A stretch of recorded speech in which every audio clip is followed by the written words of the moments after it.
Dober večer, spoštovane gledalke, cenjeni gledalci televizije Celje v naši tedenski izdaji, zadnji novembrski. Pred vrati je veseli december, kaj se bo v njem dogajalo v Srednji knjižnici Celje, bomo več razkrili v pogovoru z direktorico Polonco Bajc Napred. Vabljeni, da ostanete v naši družbi. Dobrodošli. Tako, smo že nazaj, Polonca Bajc Napred pa v naši družbi. Polonca, dobro večer, pozdravljena. Dobro večer, zdravo. Zadnji novembrski trenutki tečejo, če seveda naše gledalke, gledalci gledajo ponovitev med vikendom, potem smo že v veselem decembru, kmalu pa oziroma dobro pripravljeni pa ste na veseli december tudi v Srednji knjižnici Celje. Bova o tem nekaj kasneje več povedali, ko bova povabili na razne prireditve. Najprej me zanima nekaj, o čemer se zdaj na veliko govori. Pa ne govorim o volitvah, ne govorim o stvarih, ki se množično odvijajo tudi v Knežjem mestu. Govorim o tem, da bo e-knjižnica zapira svoja vrata. Vroča tema? Ja, vsakih 5 let moramo to glede na zakon narediti, tako da bomo letošnji praznični december začeli precej delovno, namreč z redno inventuro med 1. in 3. decembrom. Takrat je potrebno očitati, prečitati, prešteti vse knjige, skoraj 400 000 jih je in seveda to naredimo vsakih 5 let. Tako, torej gre za inventuro, zato bo knjižnica na kratko par dni torej zaprla svoja vrata. Ja, res je, knjižnica bo vrata zaprla, tako da izposoja gradiva ne bo možna, vračila pa bodo preko knjigomata skozi ves dan.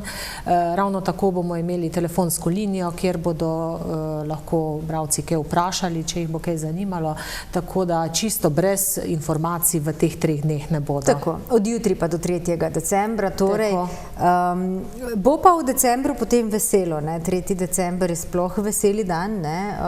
Potem pa seveda veseli december, ko se začnejo toliko bolj sproščeni in čarobni dogodki tudi pri vas. Tudi branju prijazna knjižnica, občina ste, a ne, in kaj recimo je ta prireditev, če začnemo kar s tem dogodkom, no? Ja, Združenje splošnih knjižnic ter Skupnost občin Slovenije in pa Ministrstvo za kulturo vsako leto podeljujeta eni od občin, oziroma včasih jih je tudi več, naziv branjo prijazna občina. Tle so občine potem nekako s tem nazivom nagrajene za vse, kar so pač v letu naredile za področje razvoja bralne kulture, bralne pismenosti. No in prvič je ta naziv naša občina, občina Celje, prejela že leta 2018. Letos pa ga prejme drugič.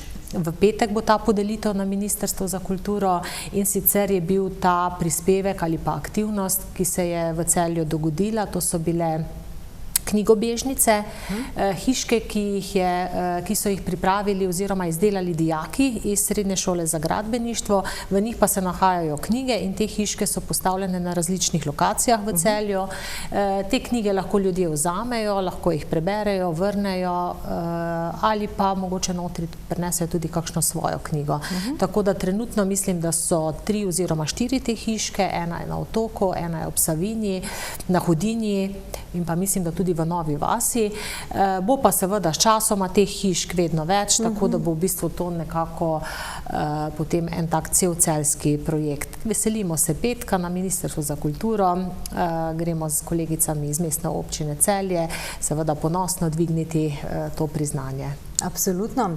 2018 torej prvič, zdaj že drugič, kar pomeni, da se skozi leta zelo trudite, da nekako spodbujate bralno kulturo. Znano je namreč, da razni mediji, digitalni, nekako potiskajo v pozabo to listanje med knjigami, knjižne platnice, ampak kar pa ne pomeni, da ljudje pozabljamo na branje, ne?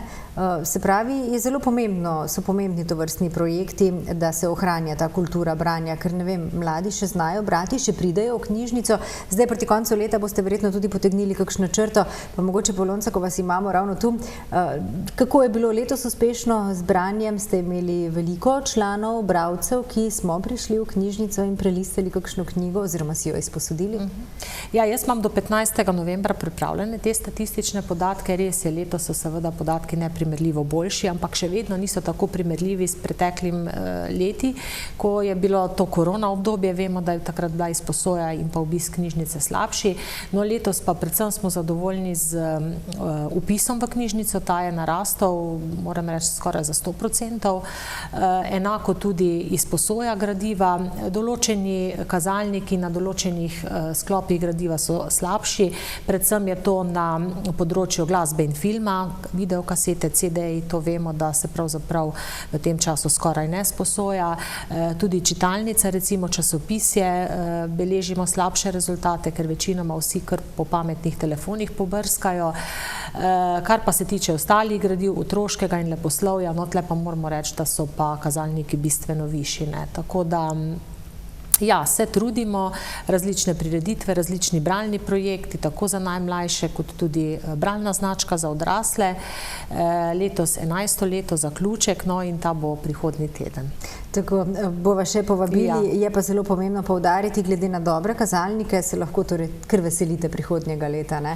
Ja, in na ta način ste tudi pripravili verjetno še kakšne dodatne projekte, ki jih boste imeli, ampak o tem več v novem letu, v letu 2024. Zdaj me zanima, kaj boste počeli decembra, kako nas boste povabili v knjižnico, kaj pripravljate?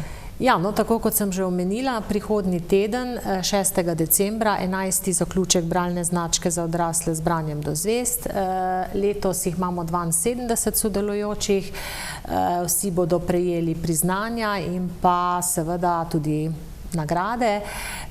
Večer pa bo popestrila Barbara Pešut, to je priznana slovenska pisateljica, pesnica in publicistka, ki smo jo letos imeli tudi na seznamu za bralno značko. Glasbeno pa bomo popestrili s kvintetom iz Gimnazije Celje Center. To bo v torek, potem pa imamo v četrtek in pa naslednji ponedeljek pa gostimo dva kolega iz Velenja. To sta oba bivša direktorja Velenjske knjižnice, ki sta v tem letu napisala svoji knjigi, in sicer Lado Planko o odraščanju v Velenju ter pa Vlado Vrbič o Karlu Destovniku Kajuhu Prestreljene sanje. To pa bo v ponedeljek, prihodnji ponedeljek, 12. ja, v bistvu na predvečer Kajuhove stoletnice. Kajuhove stoletnice, prihodnje leto pa je tudi mednarodno leto, oziroma obeležujemo. Tako, da zdaj smo v bistvu, kar bom rekla, malce mi že pohiteli s tem in potem še seveda naslednje leto pripravljamo neke določene prireditve na to temo. V torek 13. decembra pa tradicionalni koncert Big Banda Žabe. Letos bo v Celjskem domu z znanimi solistkami Aniko Horvat, Sandro Feketija in Nežo Pogačar pod vodstvom dirigenta, vsekako Romana Fonde. Tako, odlično bo, kot vsakič do zdaj, sploh v tem čarobnem decembrskem vzdušju, pa še s tisto pravo piko na i, ne? Tako. Drugače pa knjižnica bo med prazniki oziroma do praznika odprta čisto normalno. Kako je med prazniki? Vračilo knjig bo seveda mogoče, tako kot smo zdaj že vsi navajeni, ne? Tako. Knjižnica bo vse skozi odprta, prazniki pridejo nedeljo in ponedeljek, tako da tisti praznični ponedeljek seveda ne, drugače pa po ustaljenem urniku med 8. in 19. ter ob sobotah med 8. in 13. Tako.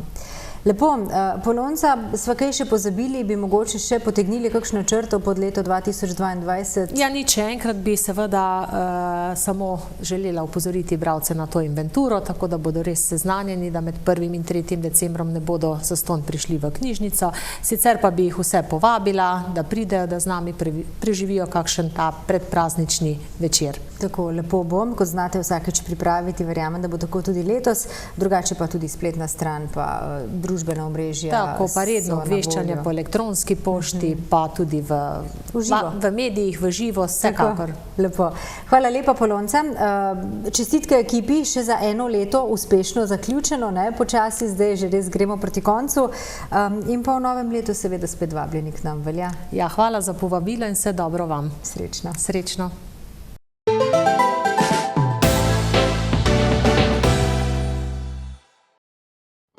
Cinkarna Celje je zgodba o uspešnem delu, hitrem odzivanju na zahteve trga in iskanju novih priložnosti. In je zgodba, ki jo delimo s Celjem. Športniki, ki nizate uspeh za uspehom. Z mladimi, ki že 10 let ustvarjate v natečajih ali prihajate po prve delovne izkušnje. S tistimi, ki skrbite za kulturno zavest ali pomagate ljudem v stiskah. V letu 2018 smo praznovali 145. obletnico delovanja podjetja, ki je zavidljiv, visok jubilej, vreden pozornosti. Obeležili smo ga s postavitvijo razstave v Muzeju novejše zgodovine v Celju. Naša najnovejša tehnološka oprema, vlaganje v razvoj in skladno s sodobnimi smernicami nas navdihujeta, da bomo tudi v prihodnje ustvarjali za boljši jutri vseh.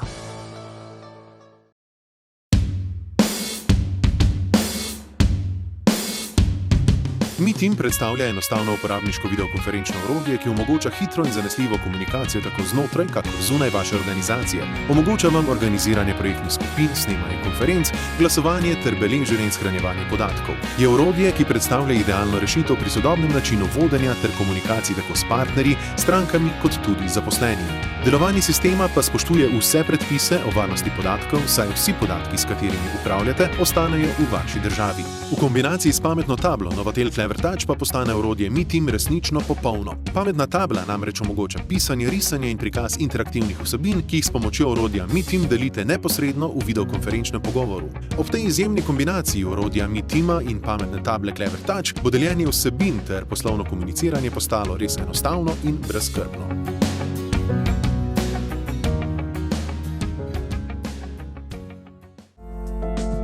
OK LED prodaja vseh vrst LED trakov, LED žarnic in dekorativnih in industrijskih LED svetil priznanih proizvajalcev. Opremljajo stanovanjske hiše, gostinske lokale, poslovne in industrijske prostore. OK LED, salon svetil na novi lokaciji pri poslovni stavbi EMA na Mariborski 86 v Celju. OK LED, ko svetloba spregovori.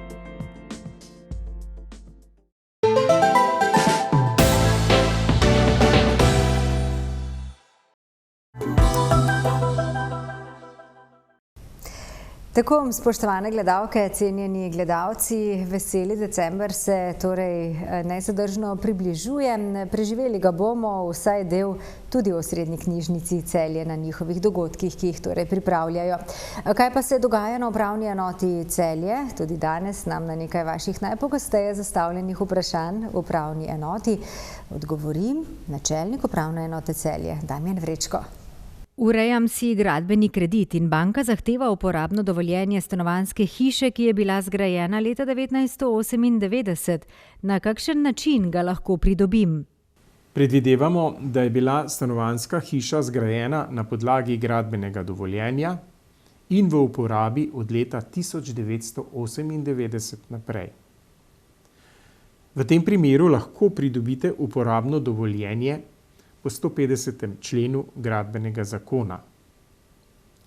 Gre za tako imenovano domnevo izdanega gradbenega in uporabnega dovoljenja, po katerem se šteje, da imajo objekti, ki izpolnjujejo pogoje iz 197. člena zakona o graditvi objektov, pridobljeno gradbeno in uporabno dovoljenje po tem zakonu, o čemer se na zahtevo stranke izda odločba. Zakon o graditvi objektov določa, da imajo uporabno dovoljenje po tem zakonu vse enostanovanjske stavbe, ki so bile zgrajene na podlagi gradbenega dovoljenja in so z dnem uveljavitve tega zakona, torej s 1.1. leta 2003, v uporabi ter na predpisan način evidentirane v zemljiškem katastru. Na upravni enoti lahko vložite na predpisanem obrazcu zahtevo za izdajo odločbe o domnevi izdanega gradbenega in uporabnega dovoljenja in priložite dokazila, iz katerih izhaja, da so izpolnjeni povedani pogoji. Podedoval sem stanovanjsko hišo iz leta 1955, ki nima gradbenega dovoljenja. Kako lahko pridobim gradbeno dovoljenje? Gradbeni zakon v 150. členu obravnava domnevo izdanega gradbenega in uporabnega dovoljenja po zakonu o graditvi objektov.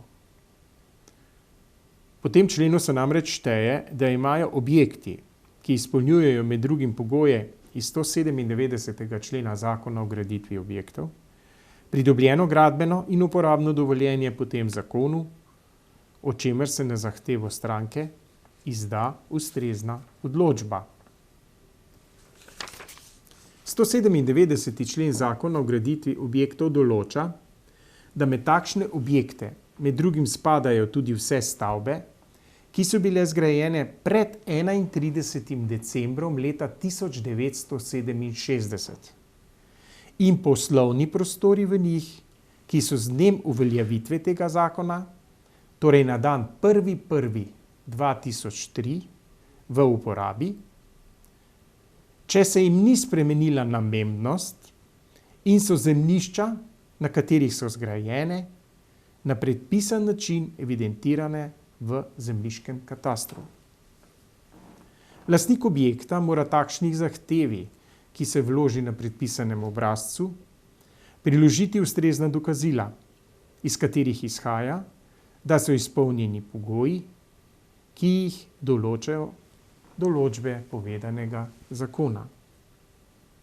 Med takšna dokazila štejejo potrdila in druga dokazila, ki jih izdajajo pristojni državni organi, organi lokalnih skupnosti in nosilci javnih pooblastil, izjave izvedencev, prič in ogledi objektov oziroma prostorov v njih.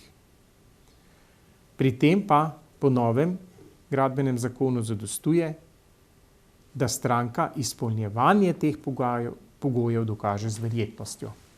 Rad bi izvedel spremembo namembnosti dela stanovanjske hiše v pritličju v poslovno dejavnost. Ali potrebujem gradbeno dovoljenje in kakšni so pogoji ter stroški za njegovo pridobitev? Po gradbenem zakonu je sprememba namembnosti sprememba namena objekta ali njegovega dela, ki se izvede samostojno ali hkrati z vzdrževanjem, rekonstrukcijo ali prizidavo. Za spremembo namembnosti se ne šteje, če se namembnost spreminja v okviru podrazreda v skladu z uredbo o razvrščanju objektov. Po uredbi o razvrščanju objektov in ustrezni tehnični smernici, ki se imenuje razvrščanje objektov, uvrščamo stanovanjsko hišo v ustrezen podrazred enostanovanjske stavbe, predvideno računovodsko in finančno dejavnost pa v ustrezen podrazred številka 12203. Kot druge poslovne stavbe, kamor spadajo druge stavbe s pisarnami in poslovnimi prostori, namenjeni za lastno poslovanje in poslovanje s strankami. Glede na povedano, gre v tem primeru za spremembo namembnosti dela objekta, ker se namembnost obstoječega objekta in predvidena namembnost dela objekta razvrščata v različna podrazreda, za kar pa morate pridobiti gradbeno in uporabno dovoljenje. Predlagam, da na pristojni občini najprej preverite, če je predvidena sprememba namembnosti skladna z ustreznim prostorskim izvedbenim aktom, sicer pa zahtevo za izdajo gradbenega dovoljenja za spremembo namembnosti vložite na predpisanem obrazcu na pristojni upravni enoti in ji priložite zakonsko predpisane vloge. Strošek v upravnem postopku predstavlja plačilo takse za vlogo, to je 4,50 evra, in takse za odločbo, ki pa je odvisna od ocenjene vrednosti objekta. Strošek predstavlja tudi plačilo komunalnega prispevka, ki ga odmeri pristojna občina, in dokumentacija za pridobitev gradbenega dovoljenja. Toliko za danes. Lepo se imejte, preživite prijeten večer in bodite z nami spet čez en teden. Takrat bomo že dodobra v veselem decembru. Srečno!